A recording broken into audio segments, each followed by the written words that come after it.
Bab 455. Jejak Raja Xuan. Matanya penuh dengan hal-hal yang mencurigakan. Harley Ye menghela nafas, walaupun itu mata keabadian, ruang lingkup yang bisa dia lihat juga terbatas. Setelah mengatakan itu, Harley Ye memandang Rizka Nanming. Apakah orang di batu itu memberitahumu tentang jejak Raja Xuan? Katanya di pusat gunung ratusan ribu. Baiklah kalau begitu, pimpin jalan. Aku akan menggunakan mata keabadian untuk membuka jalan untukmu. Rizka Nanming mengangguk sedikit dan mencurahkan kekuatan spiritual kekuatan ke dalam pagoda harta karun yang kuno dan indah. Pagoda harta karun bergetar, kekuatan ilahi bahkan lebih mencolok, dan di bawah selubung kecemerlangan ilahi inilah, Harley Ye barulah memiliki rasa aman.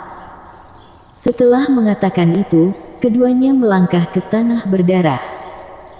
Begitu berjalan masuk, Harley Ye merasa pagoda harta karun itu bergetar, seolah-olah semakin dia masuk, tekanannya semakin besar, walaupun dulunya adalah senjata ajaib tingkat langit, juga membuat dia merasakan ancaman yang kuat. Sandar ke kiri, di depan ada ruang hampa yang membingungkan. Hindari tempat ini. Ada banyak tubuh jiwa spiritual aneh yang berkeliaran di sana. Sandar ke kanan, di depan ada roh jahat yang dibentuk oleh pikiran benci. Sepanjang jalan, Harley Ye terus-menerus membimbing Rizka Nanming. Selain itu, di sepanjang jalan, Harley Ye telah menggosok matanya lebih dari sekali, karena dia melihat banyak potongan adegan, pertempuran berdarah antara dewa dan iblis di langit, auman monster spiritual, kereta perang menekan kehampaan langit, orang-orang terus jatuh ke dalam kehampaan, dan orang-orang terus memasuki langit dan membunuh. Seluruh dunia tampak berwarna darah. Adegan-adegan ini, hanya dengan melihatnya saja, sudah membuat Harley Ye pucat. Pertempuran kuno itu, pemandangannya sangat tidak biasa. Harley Ye menghela nafas. Aku dengar dari ayah, banyak klan yang berpartisipasi dalam perang, tetapi tidak tahu kenapa bertarung. 80% karena menemukan harta karun, jadi bertarung. Harley Ye mengatakan tebakannya. Keduanya terus masuk lebih dalam, berhenti dan pergi. Karena keanehan gunung ratusan ribu, perjalanan mereka berdua sangat lambat, dan juga karena mata keabadian Harley Ye, membuat mereka berdua pada dasarnya tidak dalam bahaya walaupun berjalan seperti ini. Apalagi setelah keduanya masuk cukup dalam, baru menyadari bahwa pepohonan berangsur-angsur berkurang hingga akhirnya tidak ada rumput yang tumbuh. Di depan, keduanya berhenti sedikit dan melihat ke depan dengan ekspresi heran. Ini terlalu besar. Harley Ye membuka mulutnya. Setidaknya 10.000 kaki. Rizka Nanming juga membuka mulutnya sedikit, tetapi tidak bisa menyembunyikan keterkejutan di matanya. Tidak heran mereka seperti ini, karena mereka melihat cetakan telapak tangan yang cekung di tanah, dan cetakan telapak tangan itu, seperti yang dikatakan Rizka Nanming, setidaknya sebesar 10.000 kaki dan sedalam 10 kaki. Jangan menakut-nakuti. Pergi. Mereka berdua bahkan tidak memikirkannya, langsung berjalan. Dari kejauhan, Harley Ye melihat pedang pembunuh hitam pekat di atas batu besar. Dari kejauhan, keduanya tampak bisa mendengar pedang pembunuh, bahkan dengan perlindungan pagoda linglong cahaya misteri itu, juga mendengar dengan sangat keras. Pedang itu tidak buruk. Harley Ye menyentuh dagunya dan menatap lurus ke arah pedang itu. Jangan punya pemikiran seperti itu bukan sesuatu yang bisa kamu dekati. Rizka Nanming berkata dengan santai, semakin kuat pedang pembunuh, aura pembunuh semakin berat, meskipun tuannya sudah tiada, tapi itu bukan sesuatu yang bisa disentuh oleh orang biasa, dan begitu aura pembunuh menyerang tubuh, 10 nyawa pun tidak akan cukup bagimu untuk mati. Mengerti, mengerti. Harley Ye mengalihkan pandangannya dengan enggan, karena dia juga merasakan aura pedang pembunuh yang radiusnya lebih dari 20 meter, 20 meter lebih. Aura pembunuh itu juga sulit untuk mereka dekati. Keduanya terus berjalan lagi. Sepanjang jalan, membuat Harley menelan ludah saat melihatnya, karena dia melihat terlalu banyak senjata menakutkan di sepanjang jalan, tetapi tingkat kultivasi mereka rendah, jadi alih-alih bisa mendekat, mereka hanya bisa melewatinya. Terlebih lagi, yang membuat Harley tidak bergerak adalah dia melihat kerangka naga besar dengan noda darah di atasnya, dan dia masih bisa mendengar auman naga rendah dari tulang naga itu. Gluduk. Harley menelan seteguk air liur lagi. Tulang naga, itu tulang naga, dan di atasnya berlumuran darah naga. Jika bisa mengeluarkannya, harganya tak ternilai. Meskipun demikian, Harley hanya bisa melihat sambil mundur ke belakang, karena bahkan kerangka naga, tidak semua orang bisa mendekat, bahkan pagoda linglong cahaya misteri tidak tahan dengan tekanan yang kuat. Kakek naga, bisakah kamu melihat itu dari klan naga kalian yang mana satu?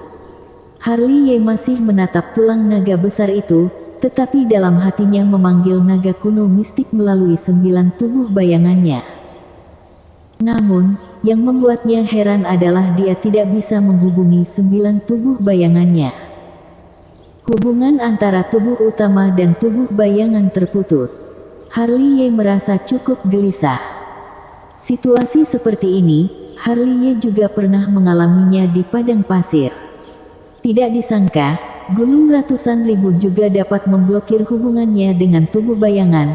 Sebelumnya karena mengkhawatirkan hal ini, jika dipikirkan lagi saat ini, gunung ratusan ribu bahkan lebih aneh dari yang dia bayangkan. Jangan bilang di sini sama dengan gurun pasir, melahap kekuatan spiritual, esensi darah dan elemen usia. Harley berbisik. Itu. Sama seperti Harley, Kriska Nanming juga berseru. Ada apa? Saat Harley melihatnya, Kriska Nanming sedang menatap pedang pembunuh berwarna cian yang ditancapkan di tanah yang berada tidak jauh.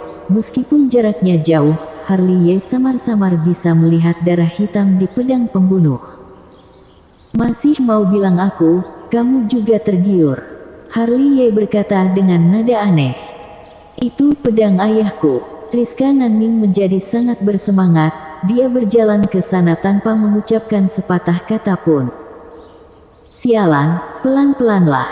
Harley bergegas mengikuti, jika tidak, begitu kehilangan perlindungan pagoda linglong cahaya misteri, dia kemungkinan besar akan dibunuh oleh kekuatan besar gunung ratusan ribu di tempat. Dalam 2 atau 3 langkah, keduanya datang ke depan pedang pembunuh. Melihat pedang pembunuh dengan linglung, tubuh halus Kriska Nanming gemetar, dan sudah ada kabut di matanya yang indah. Ayah. Kriska Nanming berjongkok dengan pelan, tangan gioknya terulur keluar, membelai pedang pembunuh berwarna biru. Yang paling penting adalah menyentuh 2 karakter yang ada di gagang, Abyssal Rainbow. Pedang Abyssal Rainbow, benar-benar pedang yang kuat, Harley bergumam. Ayah, Kriska ada di sini. Di samping, Kriska Nanming sudah terisak-isak, memegang pedang Abyssal Rainbow di tangannya. Saat ini, dia tidak seperti master yang tak tertandingi, tetapi lebih seperti anak tunawisma. Hei! Harley menghela nafas. 5.000 tahun, itu adalah waktu yang lama.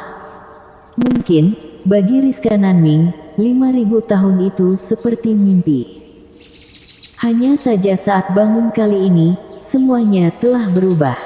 Teman dan kerabat dari masa lalu telah berubah menjadi segelintir tanah, tidak dapat menemukan seorang kerabat pun di dunia.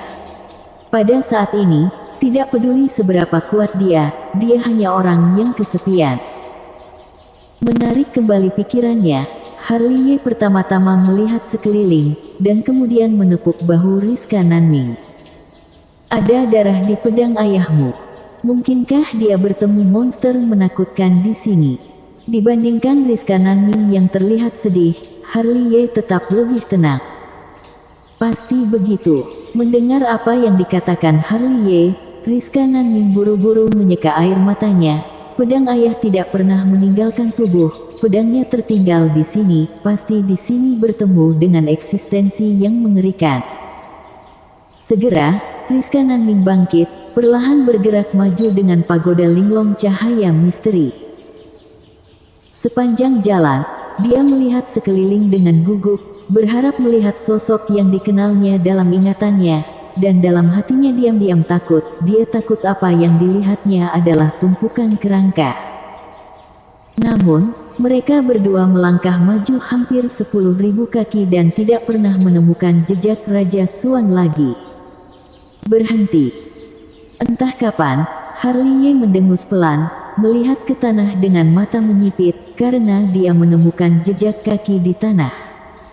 Mungkin itu ayah. Rizka Nanming bersemangat lagi dan ingin bergerak, tetapi dihentikan oleh Harliye. Aku ingin bilang, bisakah kamu lebih rasional sedikit? Harliye memandang Rizka Nanming dengan wajah tegas, menunjuk ke jejak kaki di tanah, dan berkata, dari jejak kaki, paling-paling hanya 3 atau 5 tahun, ini berarti dalam 3 atau 5 tahun ini, seseorang telah datang ke gunung ratusan ribu, dan masuk sudah cukup dalam. Tidak mungkin. Rizka Nanming buru-buru menolak, meskipun orang itu memiliki senjata ajaib tingkat langit untuk melindungi dirinya sendiri, dia tidak akan pernah bisa jalan sampai ke sini, karena orang itu tidak memiliki mata keabadian 6 jalan yang membantunya membuka jalan. Mendengar ini, Harliye mengerutkan kening. Memang benar, berdasarkan mata keabadiannya, jangkauan yang bisa dia lihat sangat terbatas. Mungkinkah orang itu juga memiliki pupil mata ilahi yang mirip dengan mata keabadian? Harliye berkata dengan serius. Lihat saja nanti juga tahu. Saat Harliye masih berpikir, dia langsung diseret oleh Rizka Nanming dan berjalan ke depan. Mereka mengikuti jejak kaki tanpa halangan. Apalagi melihat langkah-langkah jejak kaki itu sangat mantap dan tidak semrawut sama sekali, mereka berdua bisa membayangkan betapa tenang dan tenteramnya orang itu berjalan di gunung ratusan ribu. Ayah, apakah itu kamu? Sambil menatap jejak kaki di tanah, Rizka Nanming berdoa sepanjang jalan. Kekuatan tangan yang mencengkeram lengan Harliye juga semakin kuat. Hei! Harliye menghela nafas lagi di dalam hatinya. Dia masih relatif rasional. Mana mungkin ini adalah Raja Suan. Walaupun dia adalah alam langit, dia tidak akan pernah bisa hidup selama 5.000 tahun. Hanya saja Harliye tidak mengatakannya dengan begitu jelas. Dia tidak ingin menekan Rizka Nanming di saat seperti ini. Mendesah diam-diam di dalam hati, Harliye mengarahkan pandangannya ke depan. Di depan, awan dan kabut menjadi semakin tebal, bahkan mata keabadian tidak bisa melihatnya. Ditarik oleh Rizka Nanming, jaraknya semakin dekat, dan mata kiri Harliye perlahan menyempit menjadi sebuah garis. Berhenti. Dengan suara tiba-tiba, Harliye menarik Rizka Nanming lagi. Ada apa? Rizka Nanming memandang Harliye, apa yang kamu lihat? Harliye tidak menjawab, tapi berjongkok perlahan, matanya sedikit menyipit lagi, kekuatan pupil mata keabadian memadat, dan sepertinya bisa membantu dia membukanya awan dan kabut yang tebal, dan melihat pemandangan lebih dalam. Setelah itu, Harliye melihat garis yang tidak jelas. Sebenarnya apa yang kamu lihat?